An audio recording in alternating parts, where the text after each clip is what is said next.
Pues bien, vamos a avanzar ya en este último apartado del conocimiento, una parte final de esta terapéutica de las enfermedades espirituales. Y no olviden que en la última ocasión nosotros abordamos la cuestión del conocimiento natural. Incluso describimos tanto, digamos, su particularidad específica como la relevancia que posee.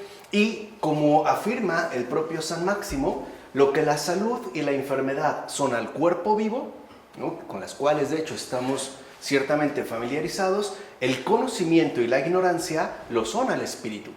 O sea, el espíritu también requiere estar en buenas condiciones.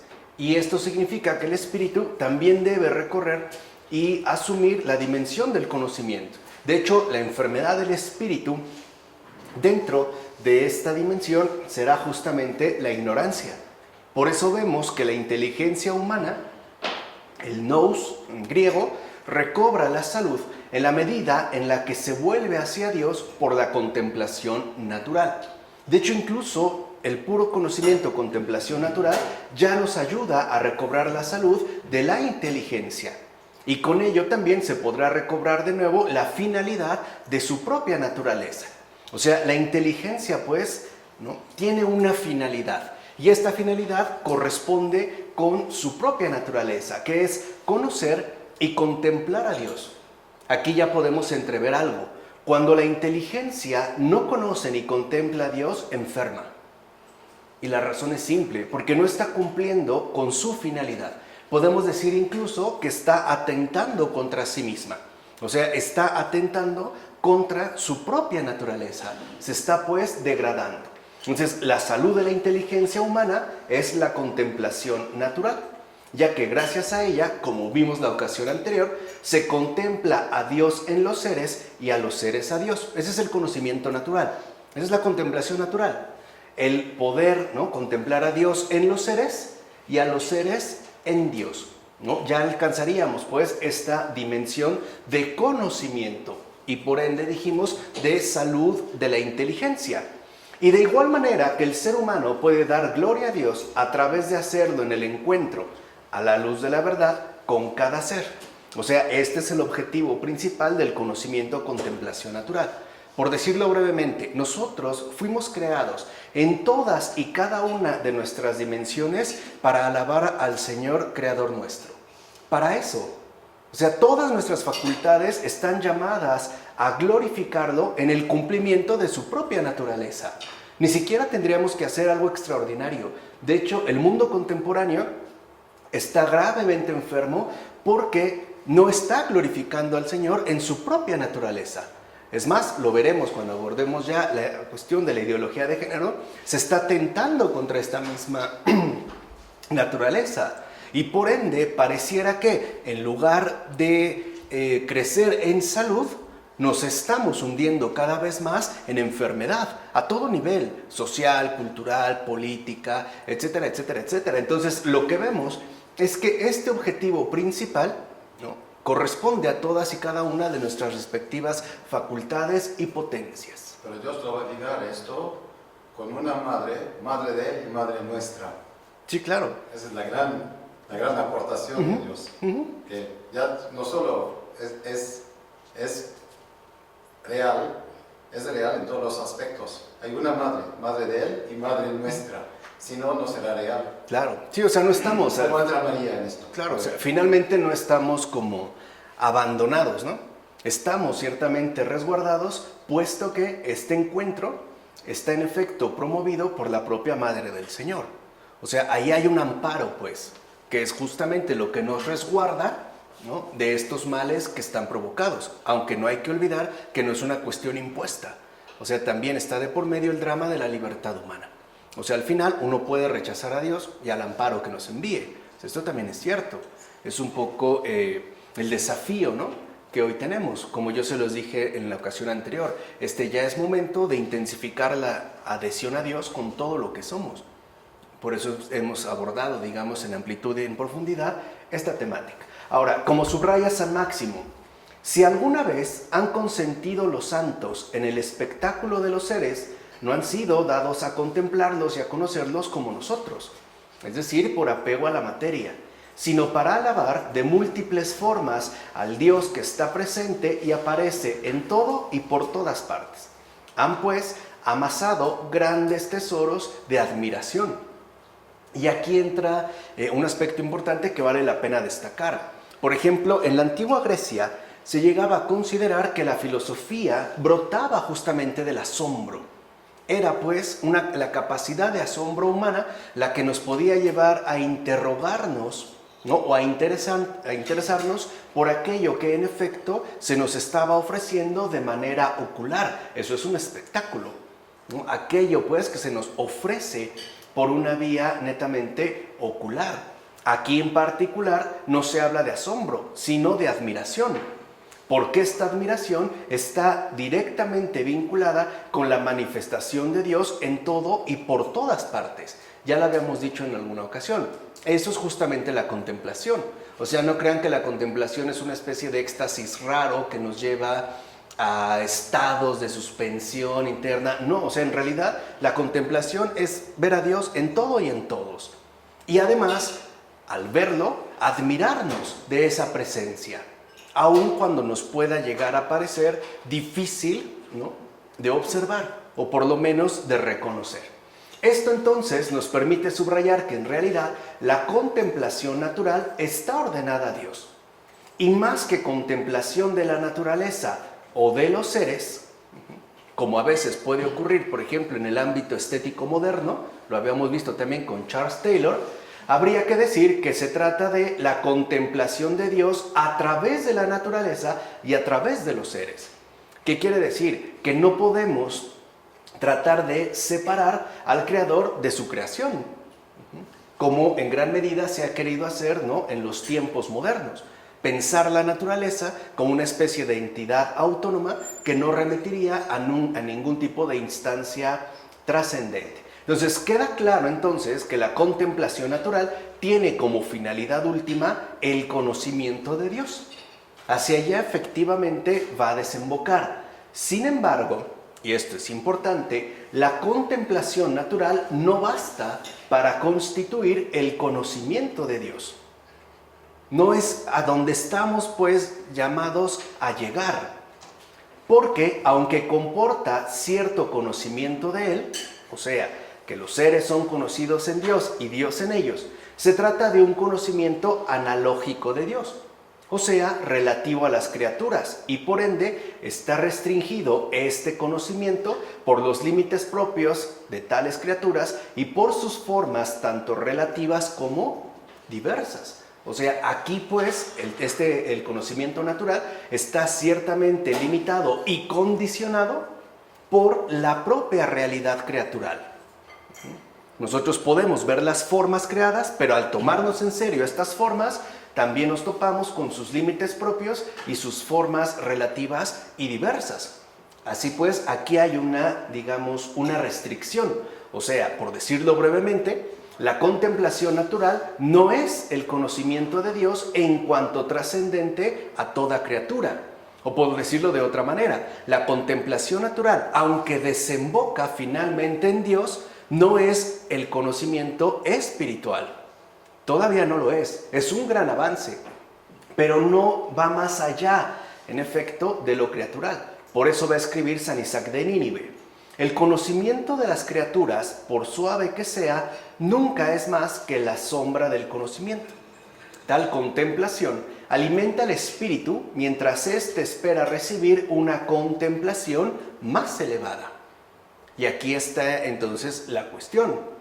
Estamos llamados a pasar del conocimiento contemplación natural al conocimiento contemplación espiritual. Si bien es cierto que en efecto la contemplación natural nos aporta, aunque de modo restringido, un cierto conocimiento de Dios, en tanto está vinculado a la criatura, esa otra contemplación más elevada es la que correspondería netamente al espíritu. Ya no estaría pues, limitada al crecimiento y desarrollo de la propia inteligencia. De hecho, la finalidad del conocimiento de la naturaleza creada, es decir, de la contemplación natural, consiste en elevar al ser humano hasta el autor de ella, el cual asimismo está por encima de ella. Aquí podemos decir que si en el conocimiento natural nosotros nos vemos dirigidos a la criatura en relación con Dios, en el conocimiento espiritual, la criatura queda superada. Y ahora se trata de conocer a Dios en Dios. Esa es justo la contemplación más elevada. Y como veremos, ya no apela a ningún tipo de condicionamiento criatural. Es en gran medida lo que se conoce como la oración contemplativa. Lo vimos con el padre Thomas Keating, ¿se acuerdan? Cuando ya no hay representaciones de ningún tipo, ni movimientos emocionales, ni ideas. O sea, ya no hay nada a lo cual nosotros podamos hacer una referencia, porque ya no estamos precisamente en el nivel de la contemplación natural. Por eso es que no hay imágenes. Literalmente hay nada. Nada en el sentido de Michel Henry. Por eso le decía, teniendo este trasfondo, es mucho más fácil comprender a Michel Henry. Si no, la verdad es que es muy complicado. O sea, si no se tiene como este respaldo, no es como inaccesible. Por eso, si algunos se sienten tentados a permanecer en este nivel natural del conocimiento, entonces corren el grave peligro de incurrir en una equivocación inaceptable, pero que será ciertamente por demás frecuente. En efecto, es justo en este nivel donde se sitúa el principal peligro de quedar extraviado en el camino mismo del conocimiento. Y el peligro es el siguiente: el hecho de no poder ya elevarse por encima del nivel alcanzado. O sea, que buscamos o decidimos quedarnos ya atorados en el nivel natural. ¿Por qué? Porque nos resulta ciertamente accesible. Aún, por así decirlo, nos resulta ya familiar. Claro, porque esta relación con lo criatural asimismo nos involucra a todos y cada uno de nosotros. Pero el peligro consiste en perder de vista el conocimiento de Dios mismo. O sea, el peligro está en que nosotros nos quedemos atorados en el conocimiento de la creación y no vayamos al conocimiento del creador de esta creación. O sea, como lo diría Michel Henry, el error principal consiste en perder de vista el fundamento. O sea, en tomar como fundamental algo que de hecho no lo es. Y esto es de verdad de lo más frecuente en el ámbito del conocimiento. Ahora, esta pérdida al final termina por afectar todo el posible conocimiento que se haya podido conseguir hasta ese momento. O sea, sin Dios todo se viene abajo nuevamente. Aunque una persona haya alcanzado importantes conocimientos en el ámbito natural, si se pierde de vista a Dios, entonces este conocimiento alcanzado se degrada. Y lo vemos en muchas teorías científicas. O sea, los conocimientos alcanzados son importantes, pero al final se hunden. ¿Por qué? Porque carecen de ese fundamento. Se quedaron pues limitados al mero ámbito natural. De ahí pues que sea por demás necesario adentrarse correctamente en el fundamento del edificio espiritual, es decir, en el conocimiento divino de Dios mismo. El conocimiento divino de Dios mismo es lo que se conoce como la visión de Dios. Y ahorita vamos a entender por qué, de hecho, ese es el tema de esta ocasión, por qué los padres prefieren usar el término visión y no, por ejemplo, ya el término conocimiento. Para empezar, habrá que decir que si el conocimiento contemplación de Dios, o sea, de la Santa Trinidad, sucede al conocimiento espiritual de los seres creados, en realidad no lo hace como una cierta continuidad de dicho conocimiento.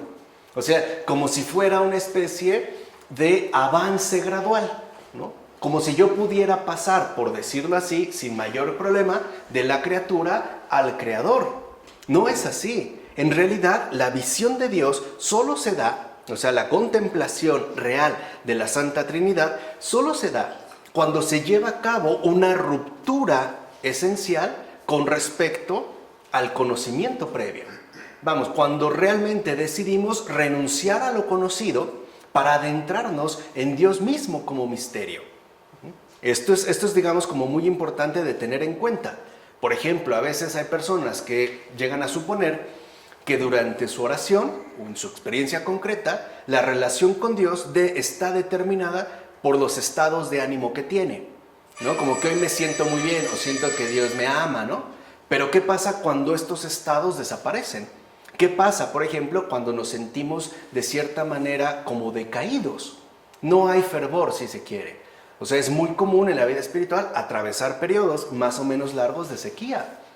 Bueno, significa que para poder acceder a ello, nosotros rompamos definitivamente con estos condicionamientos creaturales. O sea, que decidamos, en efecto, entrar de lleno al ámbito realmente espiritual.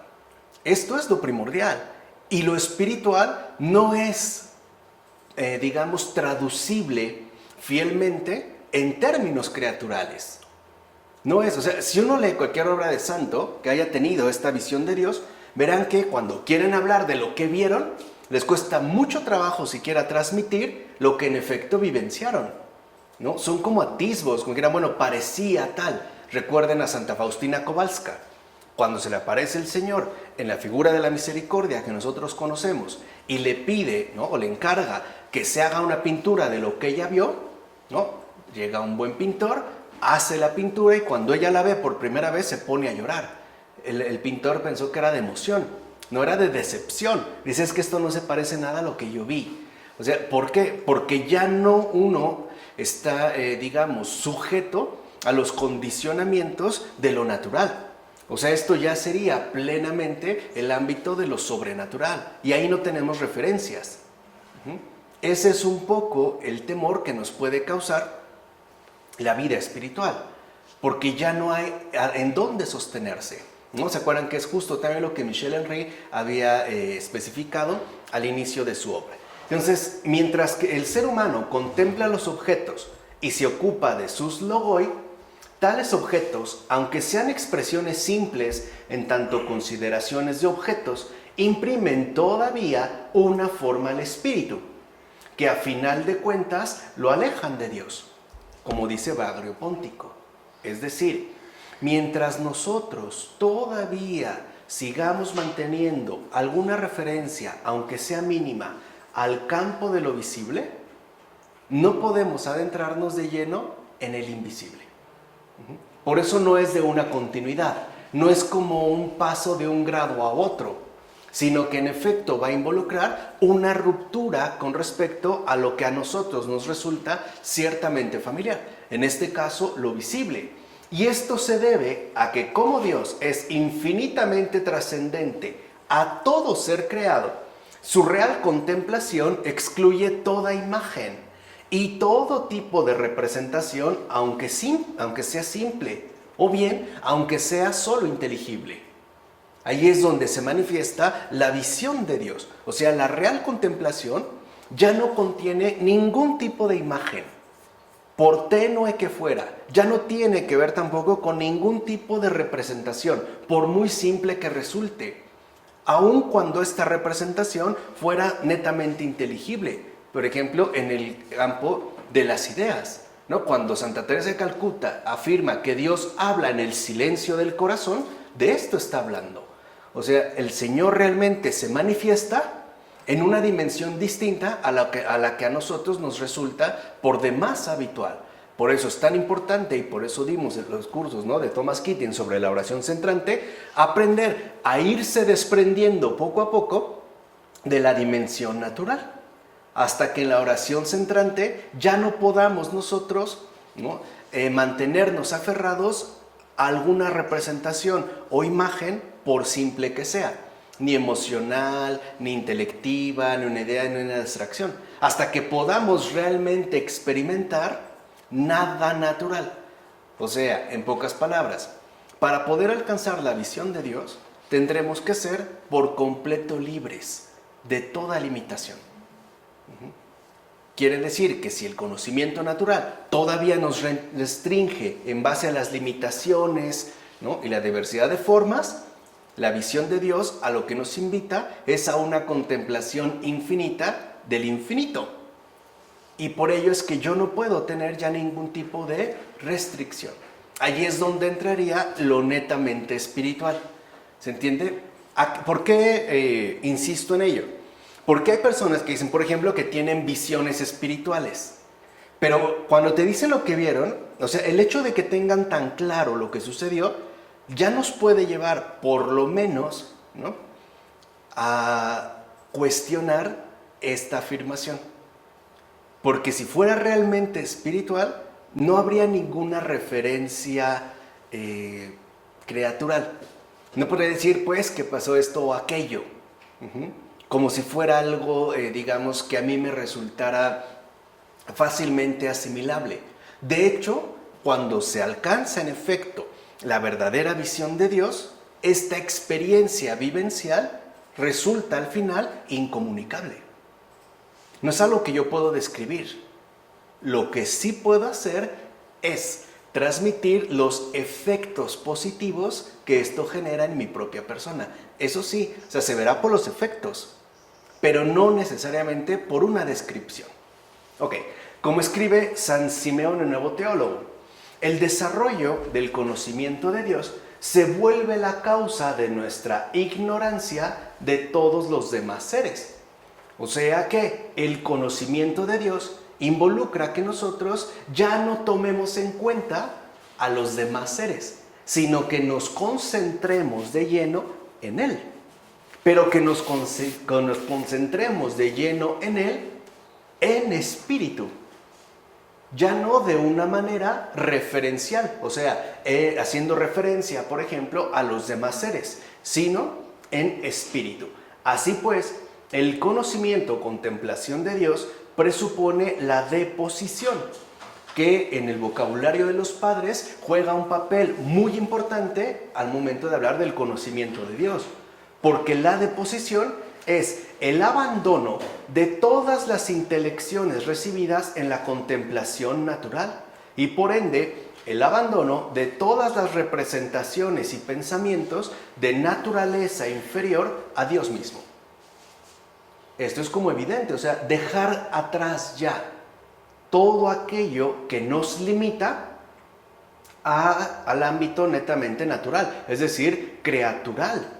De tal manera que nosotros no sigamos estancados en estas representaciones de naturaleza inferior. O sea, lo importante es pasar de la creación al creador mismo. Pero yo no lo puedo hacer en una continuidad. O sea, no es como si diera un paso hacia adelante o un salto hacia arriba. Lo tengo que hacer a través de una ruptura. Vamos, para alcanzar el conocimiento de Dios, tengo que renunciar a mi conocimiento propiamente humano. Esa es la cuestión. De otro modo, por eso les decía, no se puede hablar de algo esencialmente espiritual. Pudiera ser una elevada contemplación natural, eso sí lo puedo creer, pero hablar netamente de que fuera algo espiritual, probablemente no, porque aquello que en efecto los padres están destacando es esta deposición, o sea, el abandono de todas las intelecciones recibidas. Incluso, seamos sinceros, el propio seguimiento de Jesús también exige esta deposición. Esas estructuras habituales de pensar y de sentir, que al final se traducen asimismo en estructuras habituales de vida. Un ejemplo muy simple, ¿no?, que nos puede alcanzar a todos. En estas estructuras habituales de pensar, ¿no?, todavía hay como un residuo arcaico que sostiene lo siguiente: si te portas bien, te va bien. Si te portas mal, te va mal. La verdad es que no. O sea, en el mundo no sucede así. Creo que hemos conocido a muchas personas muy buenas que la verdad no les va muy bien. Y a personas, por lo menos, si no malas, pues no tan buenas, que parece que les va bien. ¿Qué sucede en este caso? Entran los conflictos. ¿Por qué? Porque todavía no alcanzamos la visión de Dios. O sea, todavía nosotros seguimos atorados en la dimensión accesible de nuestra realidad creatural. Si diéramos un paso adelante, ¿no?, en el crecimiento, pues, de esta contemplación, o sea, si decidiéramos con seriedad asumir esta deposición, este abandono de nuestras referencias inmediatas, entonces podríamos empezar a experimentar algo distinto. No me refiero a una lucidez intelectiva, o sea, como si ya supiera el orden de las cosas, no. Pero lo que sí puedo empezar a experimentar desde la visión de Dios es paz, ¿Por qué paz? Porque entonces mi confianza está puesta en el que no veo. Ya no necesito verlo, pues, ¿no? Como para sentirme seguro o resguardado. Y esto es lo que me permite a mí seguir adelante, incluso pase lo que pase, ¿no? Hay personas que a lo mejor nos duele mucho que hayan fallecido y no tenemos por qué. Y a lo mejor hay personas que ya quisiéramos que se murieran y parece que son inmortales, ¿no? O sea, parece que nos van a enterrar. ¿Se entiende? O sea, esto lo hago para que se den cuenta la relevancia y la importancia tan grande que tiene la deposición. De hecho, si una persona no está dispuesta a renunciar a sus intelecciones, nunca va a poder alcanzar la visión de Dios. Porque prefiere la naturaleza inferior de lo creado, de fondo a sí mismo, que a Dios. ¿Se entiende? Ahí es donde se da esta inversión. Bien, por consiguiente, puede decirse que la contemplación de Dios implica la renuncia a todo conocimiento meramente humano. Esa es la contemplación de Dios. O sea, cuando se alcanza la contemplación de Dios, ya no hay ningún tipo de conocimiento, de referencia, etcétera, meramente humano. Porque este conocimiento se refiere necesariamente a un ser creado y por tanto particular.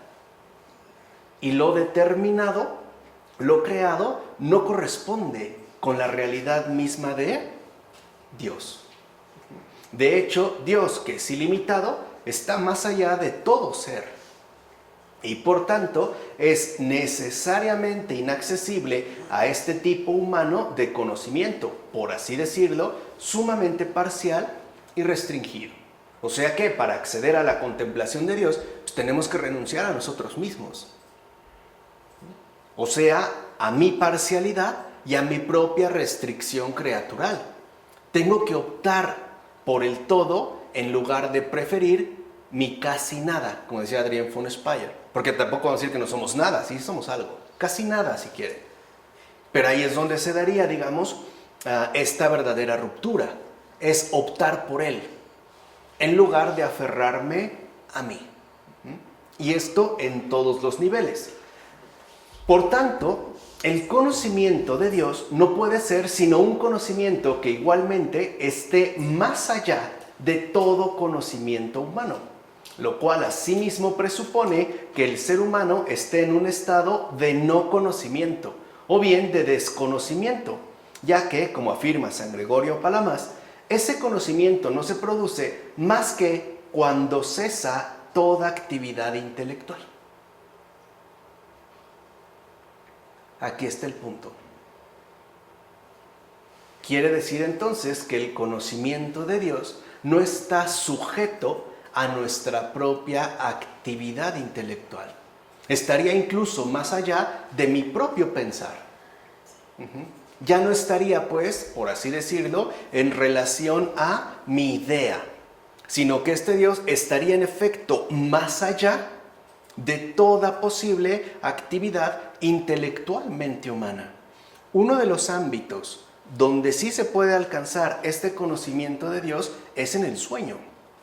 No lo digo yo, lo dice Pavel Florensky en su libro El iconostasio. Por ejemplo, él empieza hablando del sueño y dice que a veces nosotros incurrimos en una confusión importante y es la siguiente. Dice, cuando nosotros, por ejemplo, tenemos un sueño y lo recordamos, no alcanzamos el verdadero descanso profundo del alma. Porque todavía esto implicaría, aunque sean registros desordenados, de actividad intelectual, ¿no? Imaginativa, aun cuando no tengan, por así decirlo, la misma secuencia lógica que habitualmente nosotros experimentamos. En un sueño sabemos que puedo estar aquí y de repente voltear y estar en Australia, ¿no? No importa, o sea, lo que importa no es esto, o sea, lo que importa es que sigue habiendo vestigio de actividad creatural. O sea, todas las facultades, si lo quieren ver así, están despiertas. Dice, pero conforme esto va ingresando cada vez más a fondo, perdemos toda referencia a nuestro propio conocimiento. Y entonces pasamos a un estado de no conocimiento. O sea, en síntesis, cuando tú duermes y te despertaste y no soñaste nada y no te acordaste nada, sí descansaste. Te pudiste, si lo quieres ver así, desconectar de esta dimensión netamente humana de actividad intelectual. Pero cesarla es un error para mí. No tiene que cesar, tiene que colaborar con la gracia. Bueno, pero justo su colaboración consiste en que deja de ser prioritaria para dar paso a la manera. Está diciendo otra cosa, está diciendo que tiene que cesar. Y ese es un error. Sí, o sea, cuando cesa toda actividad intelectual, quiere decir cuando ya nosotros no estamos interfiriendo con nuestras imposiciones. O sea, cuando le damos la total prioridad a Dios. Por eso es que no podemos articular qué sucedió.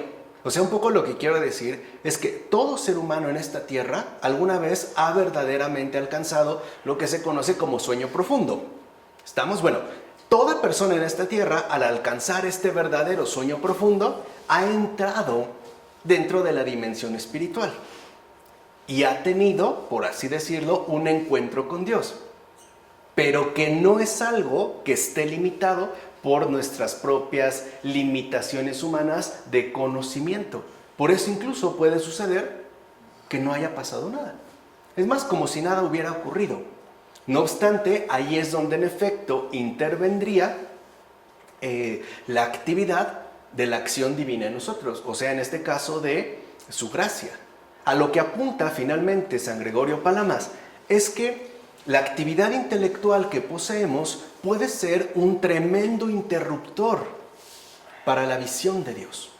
Por ejemplo, tratando todavía de aferrarnos a formas que nos resulten conocidas e incluso ciertamente familiares. ¿Qué sucede cuando en efecto lo que encontramos es nada?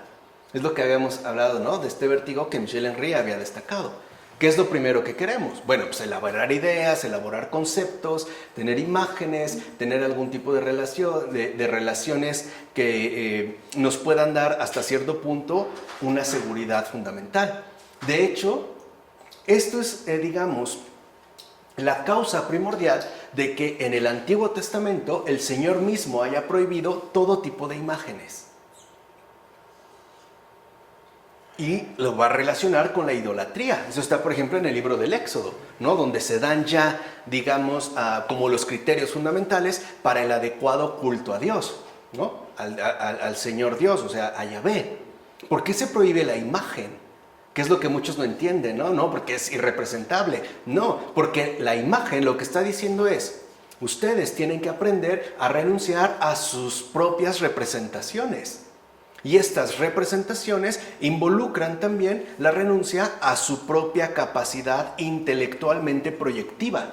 O sea, a ver, lo que importa de fondo no es lo que nosotros pensamos sobre Dios, es lo que Él es. Ese es, digamos, lo esencial. Eso es lo que está intentando, en efecto, destacar, ¿no? Por ejemplo, Michel Henry. Por eso es que se da la prohibición de imágenes. No porque nosotros caigamos plenamente, ¿no?, en el eidolon, de donde viene la palabra ídolo. Eidolon en griego literalmente significa lo que se puede ver. Que eran los paganos, lo querían ver. Entonces aquí lo que vemos es que para que uno pueda ver a Dios, tenemos que dejar que se manifieste Él. Y para que Él se manifieste, tiene que cesar mi propia actividad intelectual, o sea, mi imposición. El hecho de no limitarlo, ¿no?, a mis propias características humanamente limitadas. Es también lo que estudió Padre Florensky en este librito de la perspectiva invertida. Él básicamente ahí lo que menciona es que en Occidente lo que importa es la perspectiva, o sea, cómo vemos las cosas dentro de un plano y cómo las podemos proyectar a un cierto lienzo. Está hablando básicamente de la pintura. Dice, en el caso de la Iglesia Ortodoxa, la cosa es distinta y se ve en el icono. El icono no tiene una perspectiva estrictamente definida, o sea, no tiene pues un programa intelectualmente impuesto, ¿no? Un boceto, las dimensiones, los colores, no. De hecho, el que pinta iconos tiene que hacer grandes ayunos, tiene que hacer grandes jornadas de oración hasta estar disponible para recibir la manifestación que se le ofrece. Por eso si uno ve bien un icono, veremos que a veces las orejas no corresponden, ¿no?, a nuestra geometría habitual. pueden estar disparejas, o la nariz es muy grande, o una mano, porque con ello lo que el icono en efecto expresa es que lo que importa no es lo que vemos. De hecho, el icono no te permite detenerte en un punto fijo, como si una pintura occidental. El icono no. El icono, digamos, hace que tu mirada no pueda detenerse, o sea, para que no te quieras imponer tú a él, sino que el icono se manifieste como lo que es, una expresión de lo divino. Por eso no es casual que en la Iglesia Ortodoxa los iconos sean venerados, que tenga una luz, porque no es algo que un hombre, digamos, ha concebido intelectualmente. Es más bien una manifestación que ha recibido. Ahora, sin embargo, eso es un poco lo que hay que aclarar, me parece que es a lo que iba Ronnie. No hay que suponer que el conocimiento de Dios consista en el desconocimiento mismo. O sea, no hay que volverse estúpido, ¿no? O renegar de esta capacidad. En efecto, la negación por sí sola no le basta a la inteligencia para alcanzar las cosas suprainteligibles. No basta con la negación por sí sola. La elevación mediante la negación únicamente produce la imagen de la contemplación inexpresable y por tanto la realización del espíritu según tal negación. Y no es eso lo que se está buscando, pero esta negación no es en absoluto la plena realización del espíritu. Es lo que va a precisar San Gregorio Palamas. O sea, un poco lo que quiero, ¿no?, que se comprenda aquí es que uno no accede a Dios a través del no, como si fuera tan fácil. No a mí, sí a Él. ¿No? Y por medio de esta negación, porque lo que se imprimiría es la imagen negativa de esta misma negación. No. De ahí que en efecto, como el mismo Gregorio Palamas va a afirmar, Dios no solo está por encima del conocimiento, también por encima del desconocimiento. Es aquí donde se ha corrido el peligro de los terribles irracionalismos. Dios no tiene nada que ver con el intelecto, entonces tiene que ver en sentido negativo con un desconocimiento por completo. No, o sea, lo mismo que Dios no está solo más allá del ser, también está más allá del no ser. No tiene esta limitación. No tendríamos por qué nosotros, ¿no?, intentar forzarlo, por decirlo, en sentido negativo. Por ejemplo, como si el no ser fuera ya entonces su frontera insuperable. Y añade San Gregorio: y estos hombres que veneran únicamente la contemplación apofática, o sea, por mera negación, no sé si han visto, este es un método muy común en el pseudo Dioniso Areopagita. Para conocer a Dios hay que conocer qué no es. Entonces, Dios no es tal, Dios no es tal, Dios no es tal, como por negación. A eso se le conoce como lo apofático, por mera negación. Eso es lo que advierte San Gregorio.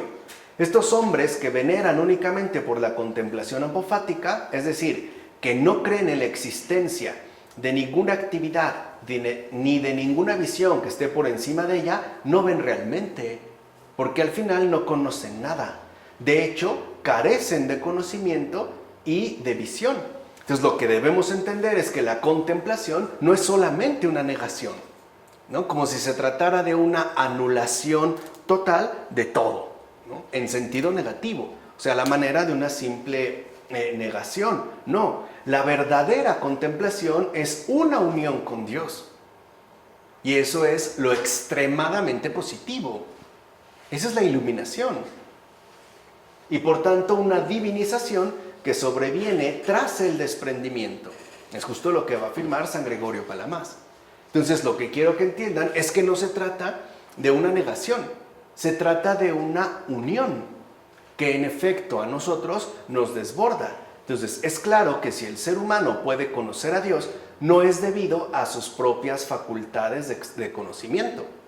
No somos capaces, pero tampoco se debe a que entonces optemos por lo contrario. Entonces voy a llegar a Dios por medio del desconocimiento.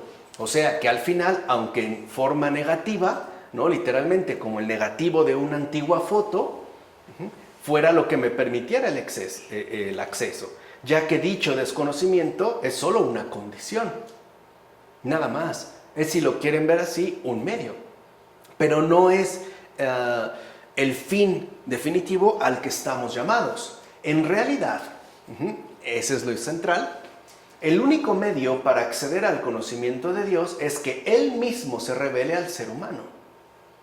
Solo se da pues por revelación. Al rato van a ver en Michel Henry por qué va a utilizar esta palabra. Tengan presente esto para la clase del rato. Y sea, por tanto, la fuente y el principio de este conocimiento. O sea, en pocas palabras, el conocimiento contemplación de Dios corresponde a su revelación. Entonces, vean, el conocimiento de Dios no es una cuestión de conocimiento humano, ni tampoco de mero desconocimiento. Es una cuestión de revelación. La iniciativa es de Él. Él es el único que, en efecto, por sí mismo puede darse a conocer en la medida de nuestras respectivas posibilidades. Piensen en la imagen de la zarza ardiendo. ¿No le llamó la atención a Moisés? ¿No era muy raro que esta zarza estuviera encendida y no se quemara? Con esto queda a entender, o sea, no es una visión que él forja, ¿se entiende? O sea, su intelecto no lo comprende. Eso es para que le quede claro que lo que está viendo es una revelación, no una invención. ¿Vamos? Pues, como dirá San Gregorio Palamas, si Dios es invisible para las criaturas, no es invisible para sí mismo. Es invisible con respecto a nosotros, pero no invisible para sí mismo. O sea que la revelación sobreviene por gracia de Dios. En síntesis, puede decirse entonces que el conocimiento contemplación de Dios es obra de la potencia divina misma, no del conocimiento humano ni de su contrario, o sea, del desconocimiento, ¿no? Por la vía apofática, o sea, por una vía de mera negación. No. Dicho en otros términos, el conocimiento contemplación de Dios es algo dado al ser humano por Dios mismo. Es más, este don es dado sin que el humano sepa decir en qué consiste exactamente o de qué manera es que le ha sobrevenido. No tenemos esta capacidad. ¿Por qué? Porque no es algo que hemos producido, es algo que se nos ha concedido. Así pues, la contemplación de Dios es una gracia. O sea, en palabras de San Isaac de Nínive, una revelación de los misterios que el ser humano recibe de Dios en Cristo por el Espíritu. De hecho, el conocimiento contemplación natural, llamado con frecuencia sabiduría, pues es la contemplación de la sabiduría de Dios en las criaturas y en el ordenamiento general del mundo, también es algo revelado. O sea, ni siquiera es algo que nosotros vamos a alcanzar por cuenta propia. En efecto, evocando el conocimiento contemplación bajo sus dos formas, natural y espiritual, en este caso, ¿no?, las Escrituras y los padres enseñan con frecuencia que se le da al ser humano por gracia. Los padres, cada vez que hablan por gracia, entienden en Cristo por el Espíritu. O sea, cuando hablan de que es dado por Dios por gracia, entienden en Cristo y por el Espíritu. Por eso, como observa San Macario, sin el Señor Jesús y la actuación de la potencia divina, nadie puede conocer la sabiduría y los misterios de Dios. O sea, sin la gracia de Dios, ¿no?, en Cristo, por el Espíritu, ni siquiera podríamos alcanzar la contemplación natural. Esto significa que, como dijera San Diádoco de Fótice, vean, la sabiduría, o sea, sapiencia, y el conocimiento, ciencia, son dones de un único y mismo Espíritu. Hay personas a las que el Espíritu les ha dotado de gran ciencia, tienen gran conocimiento, pero hay personas que han sido dotadas de gran sapiencia, o sea, de sabiduría, y sus enfoques, ¿no?, sus perspectivas son distintas. No necesariamente son contrarias, pero sí abarcan campos distintos. No obstante, sí hay una diferencia fundamental entre el conocimiento natural, ciencia, y el conocimiento espiritual, sapiencia. De hecho, esa es como la definición más importante de sabiduría. La verdadera sabiduría es el conocimiento espiritual. La ciencia es el conocimiento natural. Por ejemplo, una persona que tuviera enormes conocimientos, ¿no?, meramente naturales, no sería un sabio. Sería literalmente un científico.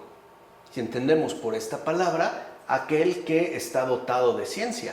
Por el contrario, a lo mejor alguien puede ser que no esté tan letrado, pero esté bien dotado de sabiduría. Entonces, en el primer caso, en la ciencia, el ser humano conoce mediante la potencia de su propio espíritu, iluminado por el Espíritu Santo. Ahí estaría la ciencia. O sea, un ser humano conoce mediante la potencia de su propio espíritu, pero iluminado por el Espíritu Santo. Ahí está la ciencia. Pero en el segundo caso, o sea, en el caso de la sabiduría, el ser humano ya no conoce por su propio espíritu iluminado, ni por medio de ninguna de sus facultades, que son en verdad inadecuadas, sino que conoce por el Espíritu Santo mismo. O sea, ahí es donde ya entraría de lleno la cuestión netamente espiritual. En todo caso, en el segundo, ¿no? En este segundo caso, el ser humano no ve ni por medio de la inteligencia ni por el cuerpo, sino por el espíritu. Si lo ven, ya estamos en un orden completamente diferente. Ya no se trataría, pues, de una cuestión intelectual, ni tampoco sensible. Ya estaríamos en algo netamente espiritual. Es evidente, afirma San Gregorio Palamas, que esta iluminación sobrepasa todo conocimiento, o sea, ciencia, aunque la sigamos llamando conocimiento, que en griego se llama gnosis, e intelección, noesis. Entonces vean, aquí, bueno, ¿no? Porque es el espíritu quien se lo proporciona a la inteligencia, es decir, al nous. Aquí vemos pues dos rasgos fundamentales. El conocimiento espiritual es iluminación. Es al acceder a esta iluminación en el espíritu. Es ver por el espíritu y con el espíritu.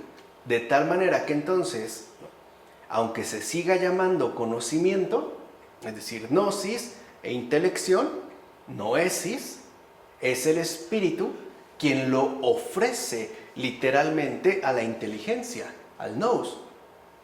Aquí pues, entonces, hay que estar también como muy alerta en base a este término de iluminación.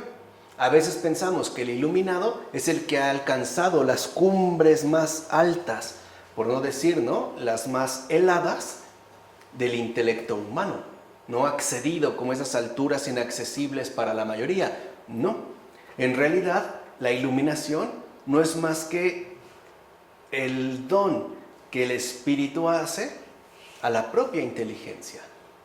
Claro, esta es una forma de referirse, pero lo sobrepasa. Por su parte, San Macario de Egipto señalará que aquel que es digno del conocimiento de Dios se hace partícipe de la inteligencia que no es de este mundo. Esa es la sabiduría, si lo quieren ver así. Es inteligencia que no es de este mundo. Y por eso difiere en todo de todos los seres humanos que tienen el espíritu del mundo. O sea, el iluminado, es un poco lo que quiero que entiendan, ¿no? El verdadero iluminado es el discípulo de Cristo. Y por tanto, se va a volver en alguien que ya no es de este mundo. ¿Cuál es el precio a pagar? Pues el repudio y el rechazo. ¿No es lo que decía el Señor? No tengan miedo cuando los persigan, ¿no?, cuando los maltraten en mi nombre, etc. A eso se refiere. Es ruptura ya con este espíritu del mundo. Ese es el iluminado. No es porque haya accedido a sectas secretas de gran elevación gnóstica, ¿no?, como le llaman. No. Es porque simple y sencillamente se hace partícipe de la inteligencia que no es de este mundo. O sea, entra a formar parte del Espíritu Santo, o sea, de Dios mismo, el cual es en efecto incompatible con el modus operandi de este mundo. Dirá San Máximo: las facultades que buscan y sondean las cosas divinas las ha recibido la naturaleza de los hombres en tanto depósito del Creador, fundamentalmente en su paso al ser, o sea, al momento, ¿no?, de ser creados. Pero las revelaciones de lo divino las lleva a cabo la potencia del Espíritu Santísimo cuando viene a habitar en nosotros. Ahí sí, no es algo pues que uno alcanzaría por cuenta propia, ni siquiera a través de esfuerzos prolongados. Es más bien la venida del Espíritu Santo sobre nosotros. Es lo que ocurrió en Pentecostés. ¿Qué les dijo Jesús ¿no?, días antes a los discípulos. Cuando venga el Espíritu de la verdad, ¿no?, les explicará todas las cosas, o sea, se las hará comprender. Lo que está diciendo es, aunque ustedes lo han vivido, aunque lo han visto, aunque han estado conmigo, no son capaces de entender esta revelación de lo divino. Necesitan el Espíritu para que tengan esta iluminación. Por eso es tan importante, ¿no?, este regalo increíble del Espíritu Santo. Entonces vemos pues que la primera forma de conocimiento, pues en la ciencia, el ser humano permanece, por así decirlo, fuera de Dios y solo lo llega a conocer indirectamente. Por ejemplo, hay quienes intuyen que este mundo, en sus enigmas profundos, remite a una divinidad. O sea, que no es algo netamente natural. De hecho, los más serios científicos a lo largo de la historia han sido creyentes. Si no precisamente definidos, sí al menos creyentes convencidos de que hay un Dios, ¿no?, si lo queremos ver a muy grandes rasgos. Pero en la segunda forma, o sea, en la sabiduría, ya conoce directamente a Dios, es decir, por Dios que está en él. ¿Se entiende? Ya no es que nosotros alcanzamos un nivel superior, es que es Dios, la fuente de luz que ilumina absolutamente todo. Entonces aquí ya podemos ver algo fundamental. El Espíritu Santo es entera claridad. Es entera claridad. Lo contrario del Espíritu Santo es la entera oscuridad, las tinieblas, que lo vemos desde el inicio del Génesis, ¿no? Dios separó la luz ¿de qué? De las tinieblas. Aquí se ve, digamos, esta contraposición. Entonces, en este caso, como afirma Bagrio Póntico, el Señor adviene directamente a la inteligencia para poner allí el conocimiento como le place. Es Él, pues, el que ya actúa sin ningún tipo de impedimento o restricción, aun cuando ésta sea mínima. Se requiere docilidad, pero sobre todo participación, es decir, recepción, explica San Gregorio Palamas. Puesto que todo hombre posee unos sentidos y una inteligencia como facultades naturales de conocimiento, ¿cómo pueden estas facultades permitirnos conocer a Dios? A Dios, que no es ni sensible ni inteligible. Por ninguna otra vía, ciertamente, que la de los seres sensibles e inteligibles. Estas facultades, en efecto, constituyen unos medios para conocer los seres, pero están limitadas por esos mismos seres y por eso solo manifiestan lo divino, estas facultades, a partir de esos seres. Ya dijimos, con sus respectivas limitaciones. Pero aquellos que no poseen solo unas facultades de sensación y de intelección, sino que han obtenido también la gracia espiritual y sobrenatural, no estarán limitados por los seres en su conocimiento, sino que conocerán también espiritualmente, es decir, por encima de los sentidos y de la inteligencia. Eso es lo espiritual.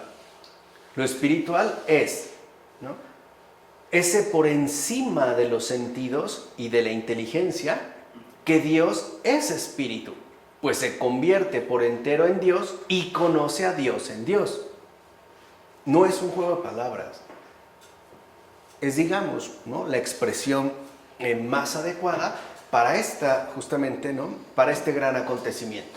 Por consiguiente, los padres dirán que el alma ve a Dios con otro ojo.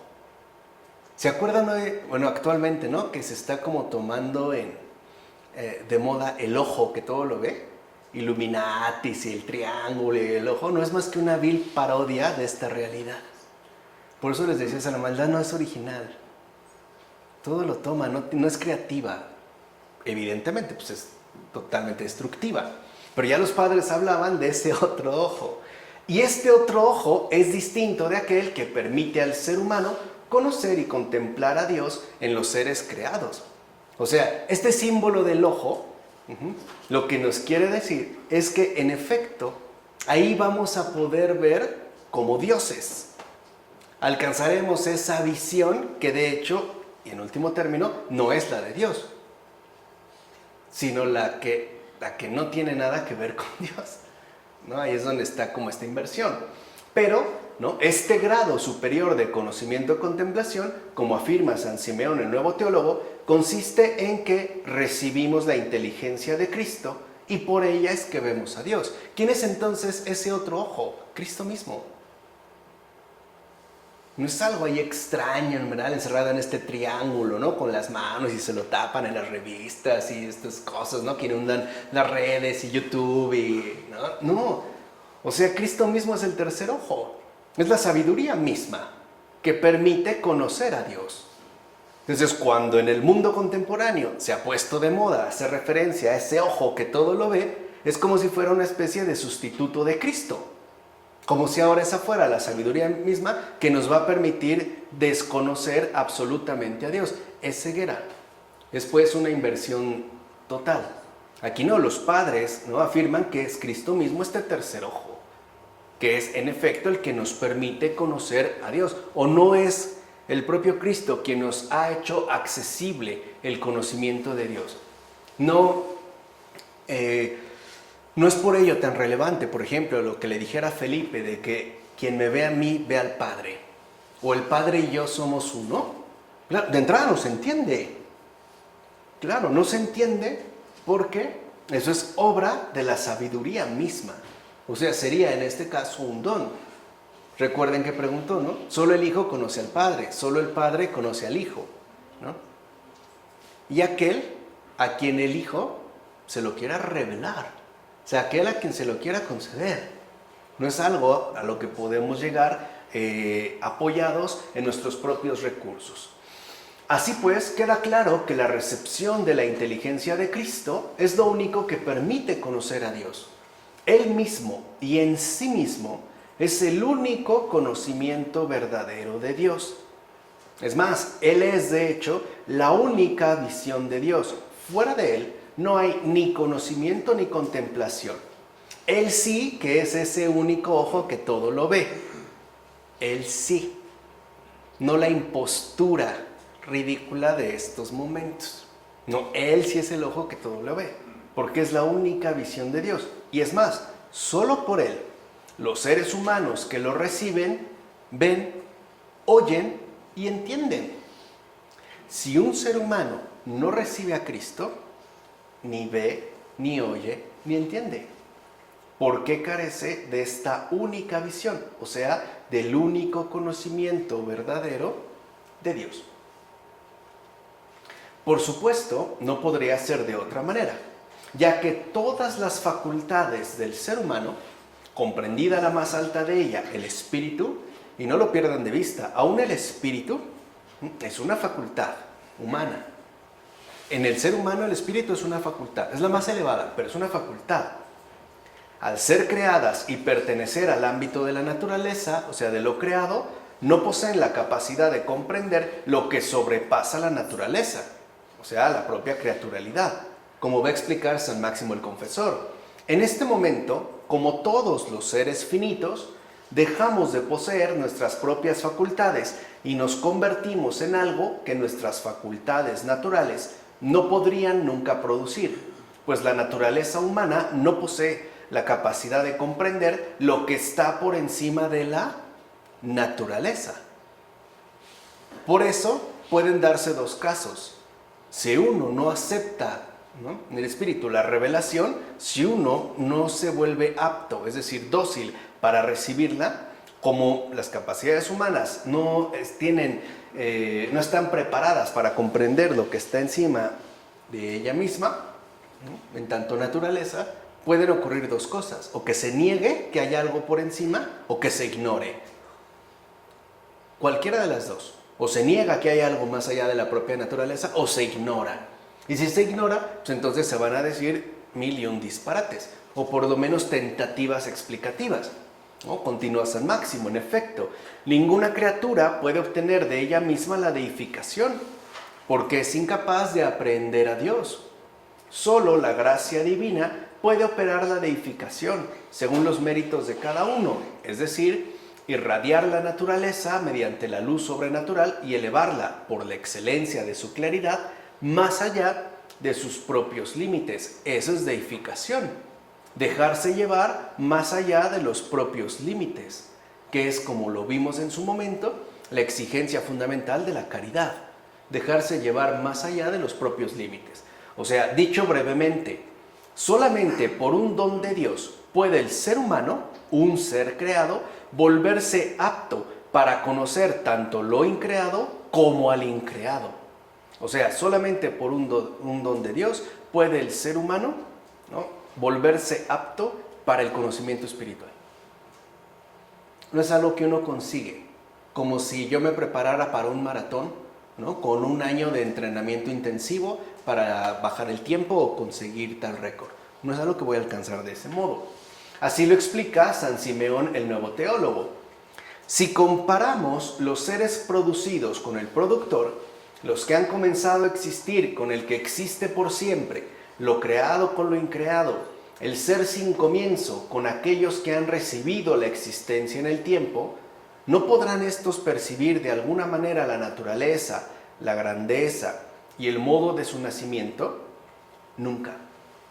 Si no es en la exacta medida en que el autor de los seres creados, igual que otorga a cada uno el aliento y la vida, el espíritu y la razón, le concede también, por amor a los hombres, tanto como conviene, el don de conocerlo a él. De otro modo, ¿cómo podrías decir que el ser creado por Dios conoce a su propio creador?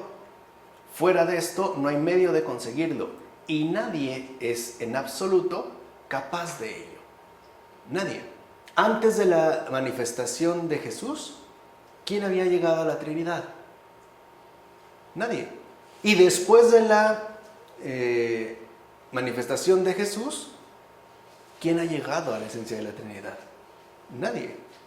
Tampoco. Se ha llegado en mayor o menor medida. No sé, Santa Isabel de la Trinidad, ¿no?, por mencionar un caso muy particular en relación a este conocimiento de Dios. Pero tampoco podemos decir que sea un conocimiento absoluto. Por lo tanto, cuando el ser humano conoce a Dios, es el Espíritu quien realmente conoce en él. O sea, no son sus propias facultades de conocimiento, ni siquiera su facultad más elevada, es decir, su propio espíritu. Aún así, hay que admitir que las facultades del ser humano participan de alguna manera en tal conocimiento. O sea, no son anuladas. De otro modo, no podría decirse que en verdad conoce, porque estaría excluido el conocimiento. No tendría, pues, participación alguna. Sí hay una participación, pero esta participación no es una participación que interrumpe, es una participación que facilita, o sea, es apertura, pues. Por eso San Máximo observa que el Espíritu no conoce para sí mismo, ya que Él es Dios y está más allá de todo conocimiento, sino que lo hace para nosotros. Además, hay que reconocer que la gracia divina no opera las iluminaciones del conocimiento si no hay nadie que a través de una disposición natural reciba tal iluminación. O sea que Dios también nos toma muy en serio a todos y cada uno de nosotros, como afirma San Máximo. Por eso, como precisa San Máximo, los santos no adquirieron el verdadero conocimiento de las cosas divinas por medio de sus capacidades y sin auxilio de la gracia del Espíritu. O sea, nunca lo hicieron por cuenta propia. Y añade, no es lícito decir que la gracia produjo automáticamente en los santos el conocimiento de los misterios.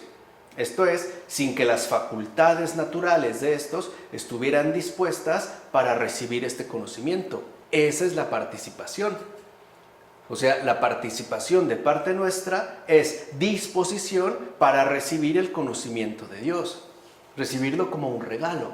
A ver, es como si yo le trajera un regalo especial a mi gran amigo el doctor. Necesito que tenga manos para recibir. El regalo está, pero él lo tiene que recibir. Además tendría que estar dispuesto para recibir aquello que se le ofrece. Por ejemplo, a través de extender las manos. Si no tiene de esta disposición, pues a lo mejor me da la espalda y se va. O sea, aquí es donde involucra pues esta participación. Así pues, cabe precisar que el ser humano recibe este conocimiento de Dios en sus propios órganos. No es, insisto, no es algo netamente intelectual. Es algo completamente personal. O sea, este conocimiento se recibe en principio, ¿no?, en los propios órganos, en primer lugar y principalmente en el espíritu, pero también este conocimiento de Dios lo recibe en toda su alma, incluso en todo su cuerpo. Es lo que quiero que entiendan, no es algo que remita solamente a lo sensible o a lo inteligible, ni siquiera a lo espiritualmente humano. No, involucra todo lo que somos. Y esto nos conduce a afirmar lo siguiente: este conocimiento, contemplación de Dios, que de hecho trasciende toda forma de conocimiento humano y que asimismo sobrepasa las capacidades de todas nuestras facultades sensitivas e intelectuales, ya que se realiza por encima de la inteligencia y del conocimiento, es llamado de manera impropia conocimiento, sensación o intelección. Es un modo impropio de referirse a ello. No quiere decir que se trate exactamente de esto, pero, no, podemos decirlo así, tales nombramientos no son ni precisos ni exactos. Son aproximativos. No son ni precisos ni exactos. Y San Gregorio Palamas nos explica por qué. Vean lo que dice San Gregorio. Nos negamos a llamar conocimiento a esta contemplación, ya que esta contemplación no es un mero conocimiento. No hay que considerarla como tal y hablar de ella como de un conocimiento, a menos que se emplee este término de manera impropia y equivocada. De hecho, no solo no hay que considerarla como un conocimiento, o sea, la contemplación, sino que hay que juzgarla ante todo como algo en verdad superior a cualquier tipo de conocimiento y superior también a cualquier percepción que dependa del conocimiento. Ahora se entiende por qué. Por eso los padres prefieren hablar del conocimiento, contemplación de Dios, en términos de visión, aunque este término es asimismo impropio e inadecuado, porque cuando hablamos de visión, parece ser que nos referimos a algo ya definido. Y lo es, en efecto, aún este término visión, aunque es más exacto, lo es pues en la medida en que no se trata de una visión sensible ni intelectual, ya que el ser humano no ve en la visión de Dios ni por medio de sus sentidos ni con su propia inteligencia, sino que lo hace con una visión más bien espiritual. Entonces podemos decir en síntesis que la visión espiritual consiste en ver por el espíritu, es decir, con una visión cuya naturaleza y modo de realización son incomprensibles e indecibles. No es como cuando ¿y qué viste? Y yo lo puedo describir. Aquí ya no. Así pues, lo que el ser humano ve cuando decimos de forma impropia que ve a Dios es una luz en la que Él mismo se manifiesta y comunica sus energías. De hecho, el ser humano no puede conocer a Dios más que en estas energías, pues la esencia divina le es absolutamente inaccesible.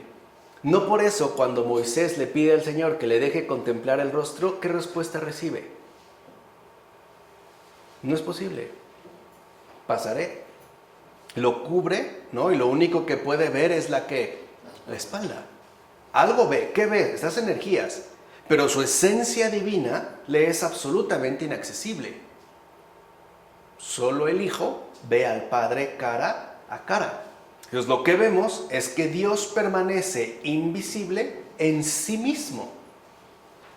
¿Por qué? Porque supera por completo todo el ámbito creatural.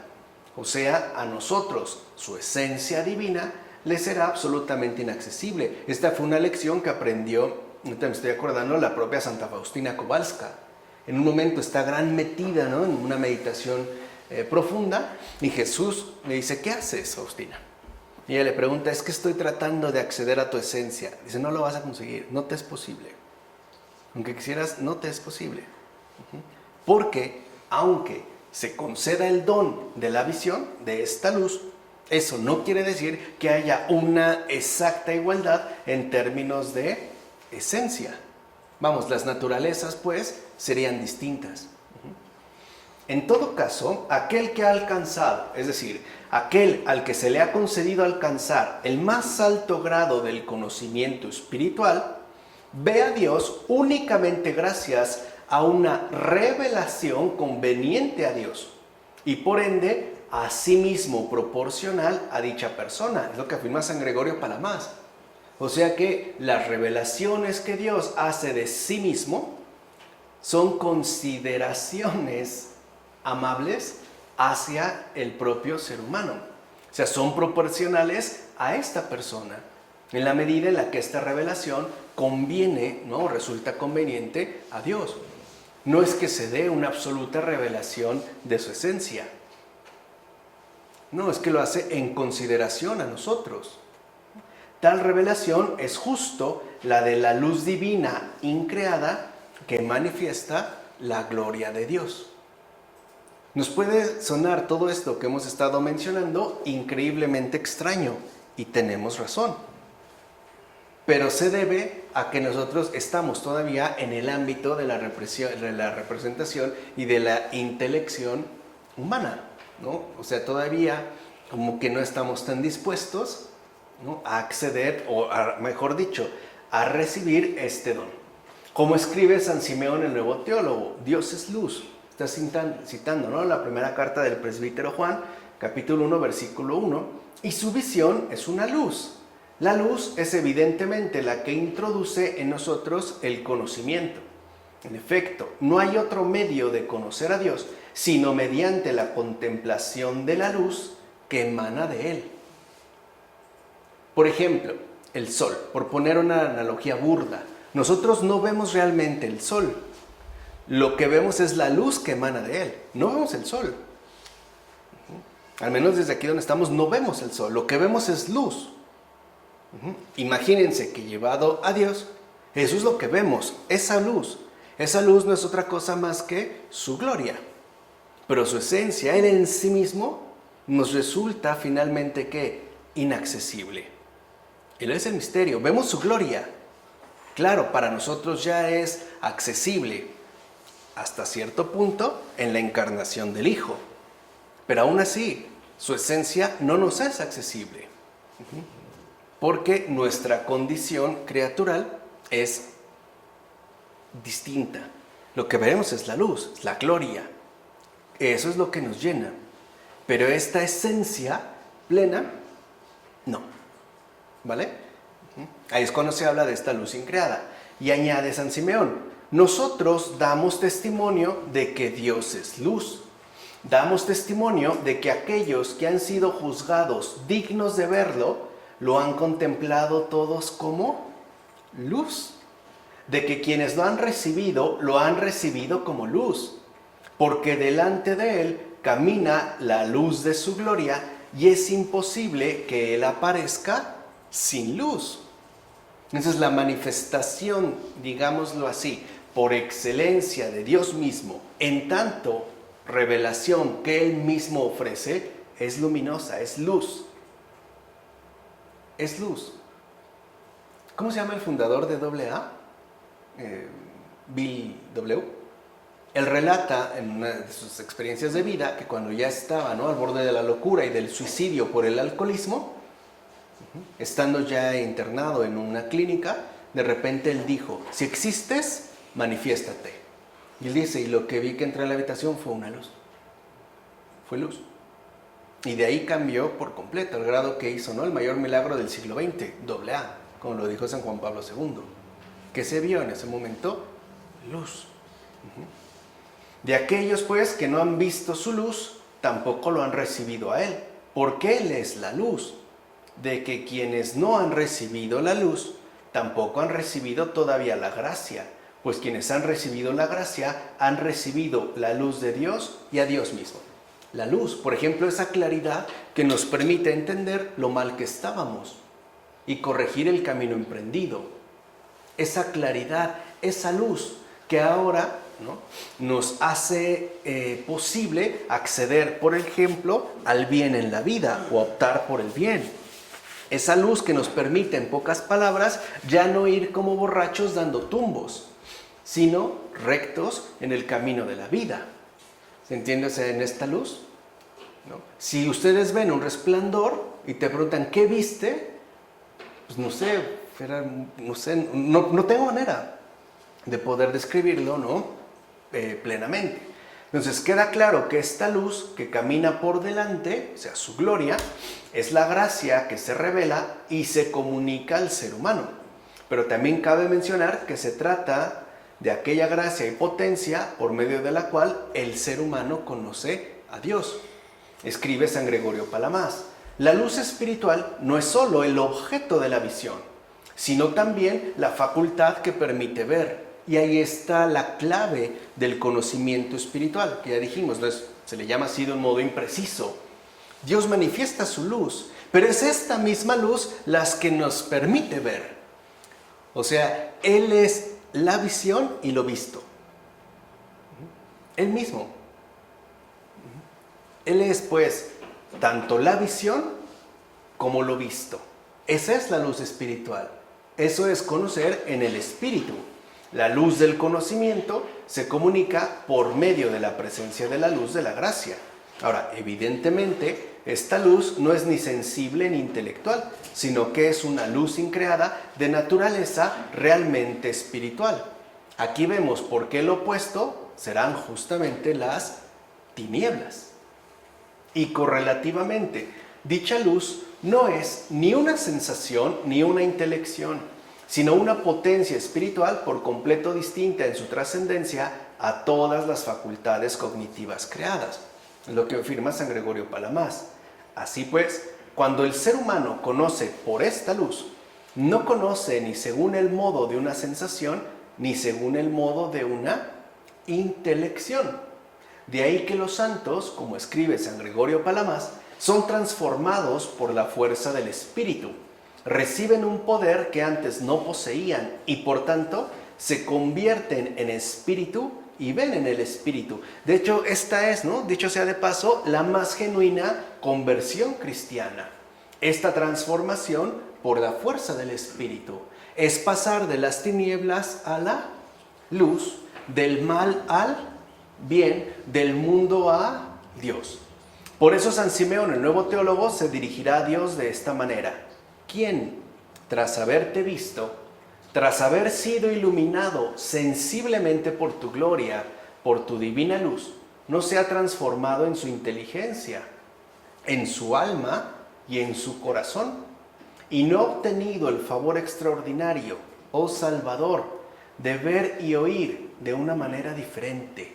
¿Se acuerdan lo que dijo Jesús cuando le manda a decir a Juan Bautista? Los ciegos ven, los sordos oyen.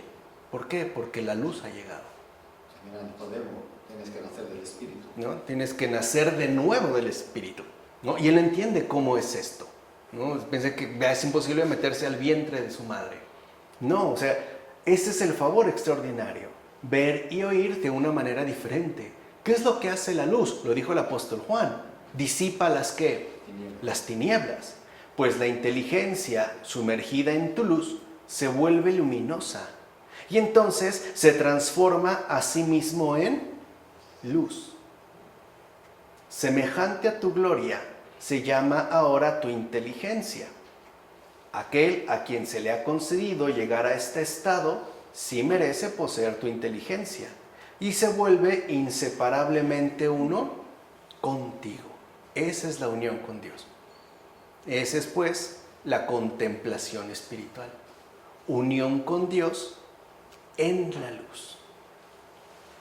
O sea, la contemplación espiritual, o mejor dicho, en la contemplación espiritual ya no hay ni el más mínimo vestigio de tinieblas. Todo es luz, todo es transparencia. Se acabó la noche. Vemos pues cómo las facultades humanas, bajo la acción del Espíritu, acceden así a un modo distinto de existencia, ya que de hecho se convierten ahora en facultades divino-humanas. Este es, por cierto, el verdadero otro modo de ser, la transformación operada por la acción misma de Dios, no precisamente el otro modo de ser, digo, igual importante, ¿no?, también relevante, que trabajara y pusiera en énfasis el filósofo Emmanuel Levinas. Entonces, como enseña San Macario, nuestras almas deben cambiar y pasar de su estado actual a otro estado. Es decir, a una naturaleza divina y hacerse en verdad nuevas, cosa por completo ausente en el planteamiento de Emmanuel Levinas.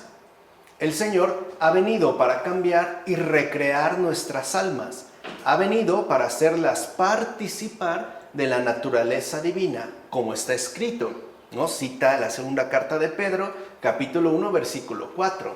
Ha venido pues para dar a nuestra alma un alma celestial, a saber, el espíritu de la divinidad, a fin de que podamos vivir de la vida eterna.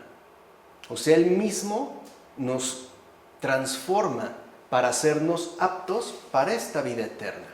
Por eso exclamará San Gregorio Palamas: entonces, oh milagro, es Dios quien mira, no solo con el alma que está en nosotros, sino también con nuestro cuerpo.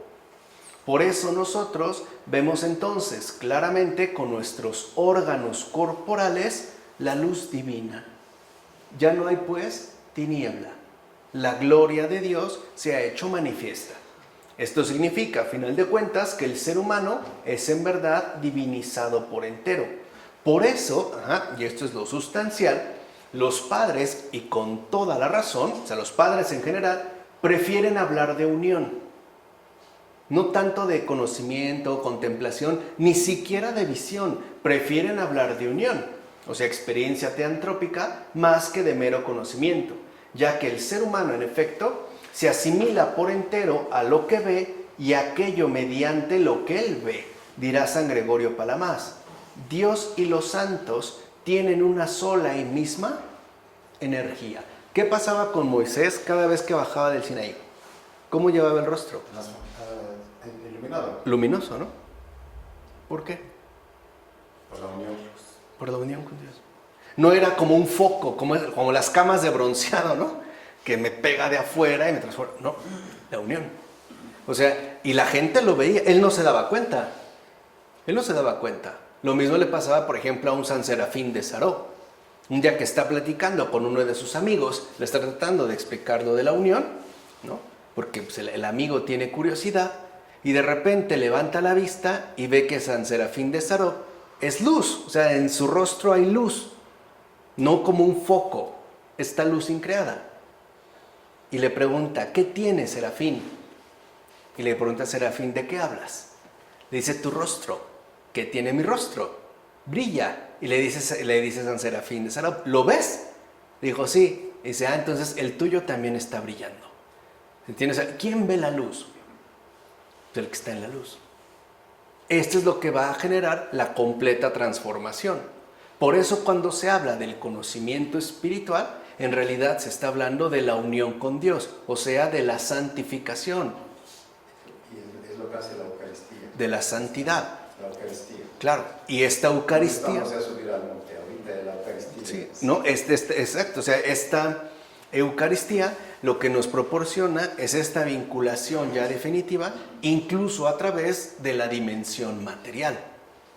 O sea, ya es, digamos, como el punto importante para acceder y sobre todo para recibir esta luz. Ahora, esa es una luz, es difícil expresarse, por eso es difícil leer a Michel Henry, porque está hablando dentro de este plano. Es una luz que brota desde dentro, o sea, no es como un foco que me ilumina o una lámpara, no, es una luz que brota desde dentro y al final termina cambiando por completo toda nuestra visión. O sea, en pocas palabras, por decirlo ya brevemente, esta luz no es otra cosa más que el resplandor mismo de la verdad, que hace que todo aparezca tal y como es, en su verdadera, en efecto, dimensión. Allí es cuando se da justamente esta unión. Por eso San Simeón, el nuevo teólogo, evocará la unión del ser humano en su totalidad con Dios de la siguiente manera. ¡Oh maravilla! El ser humano está unido a Dios tanto espiritual como corporalmente. puesto que el alma no se separa del espíritu, ni el cuerpo del alma, sino que en la unidad de la esencia, el ser humano se convierte también en triple hipóstasis por gracia, y en un solo Dios por posición, es decir, con su alma, con su cuerpo y el Espíritu Divino del que participa. Entonces se realiza en verdad lo que dijo el profeta David, y cita el Salmo 81, versículo 6. Yo dije, dice el Señor, todos vosotros sois dioses e hijos del Altísimo. Pero hay que subrayar, y eso es lo importante, que esta unión no es confusión, como por ejemplo se puede proponer en un planteamiento panteísta, donde todo es Dios, todo vuelve a esta confusión total, ¿no?, de lo divino. No es confusión, ya que vean, el ser humano queda unido a Dios en sus energías, no en su esencia misma. O sea, nosotros somos deificados. Todos vosotros sois dioses e hijos del Altísimo. O sea, somos hijos de Dios, no Dios mismo en esta esencia. Dicho de otra manera, o sea, lo que es común entre el ser humano y Dios es la gracia, no la naturaleza divina. No tenemos la misma naturaleza, eso es lo que yo les dije hace un momento. Lo que sí tenemos en común es la gracia, esa es la vinculación fundamental, no la naturaleza. Por eso, aunque nosotros accedamos o estamos llamados a la vida eterna, lo haremos por gracia, no por naturaleza. O sea, Dios siempre va a ser Dios. Y nosotros, aún ya, por ejemplo, ¿no?, ojalá santificados, seguiremos siendo criaturas. En Dios no hay confusión. Lo que dijimos, todo es claridad. Lo que hay realmente es luz. Entonces, en esta unión, el ser humano se convierte en Dios por gracia, o bien se hace, según la expresión del apóstol Pedro, partícipe de la naturaleza divina. Lo dice en la segunda carta, capítulo 1, versículo 4. Según la energía, no la esencia. De ahí pues que el ser humano se asimila a Dios, pero no se identifica con Él. Por eso fuimos hechos a imagen y semejanza. La semejanza es lo que nos permite asimilarnos a Él, pero por la gracia, no según la misma naturaleza. Por eso, al hablar del alma unida a Dios, San Macario de Egipto insistirá en la diferencia absoluta que subsiste entre las dos naturalezas, o sea, la creada y la increada. Dirá San Macario, Él es Dios y ella no es Dios. Él es el Señor y ella es la sierva. Él es el creador y ella la criatura. Él es el artesano, ella es la obra. No hay nada esencialmente común entre la naturaleza de uno y la de otra. El testimonio más pleno de esta gracia, ¿no?, de esta diferencia absoluta entre las dos naturalezas, es la Virgen María, la muy Santa Madre de Dios. Por eso muchos se equivocan cuando dicen que se adora a María como si fuera Dios. No tiene nada que ver. Lo que vemos en María es la realización total de la gracia en la criatura. Y por eso, si lo recuerdan, ¿no?, la primera palabra de lo que conocemos como el Magnificat es mi alma alaba al Señor. O sea, esto ya establece la diferencia. Ella es sierva. Lo dijo antes, no, aquí la esclava del Señor. El Señor es Dios. Hay, si lo quieren ver así, una asimetría total. Él es el Señor. Yo soy una sierva, soy una criatura.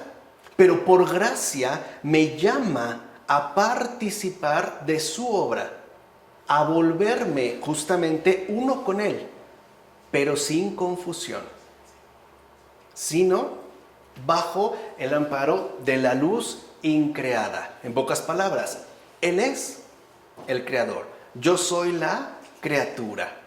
Entre nosotros, ¿no?, entre Dios y ella la Virgen, entre ellos, no hay una continuidad de esencia. Lo que hay es una obra total de gracia. Por eso es tan importante que nosotros entendamos a lo que estamos llamados. Al final, todo cristiano está llamado a seguir el mismo ejemplo mariano. Por eso es reina de todos los santos, de los apóstoles. O sea, después de Dios está María, pero hacia abajo. O sea, vamos a decirlo así, hacia abajo, no como a un lado, no, abajo pues.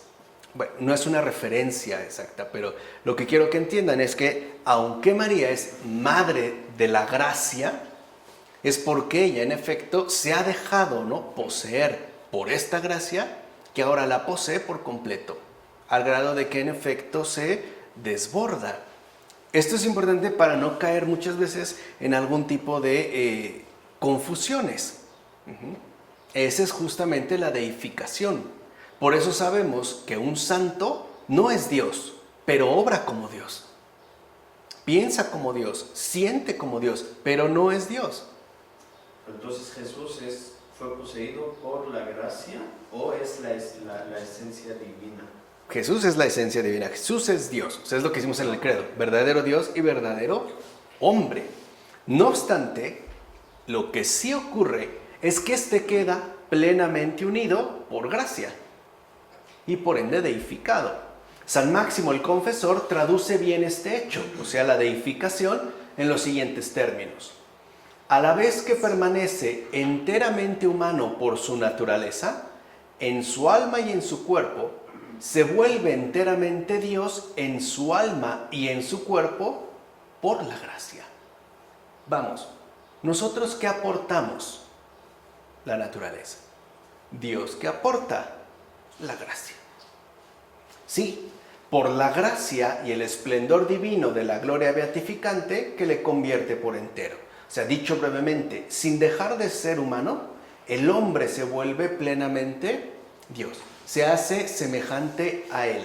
Además, debemos subrayar también el carácter personal que comporta la unión con Dios, ya que no se trata de que una persona humana sea una con una deidad impersonal o suprapersonal. Este carácter personal que comporta la unión con Dios es justo lo que empezaremos a indagar la siguiente ocasión. Aquí lo que me importa, ¿no?, que quede muy claro, es que cuando hablamos del conocimiento, contemplación espiritual, o sea, de la visión de Dios, al final tiene una implicación ontológica total.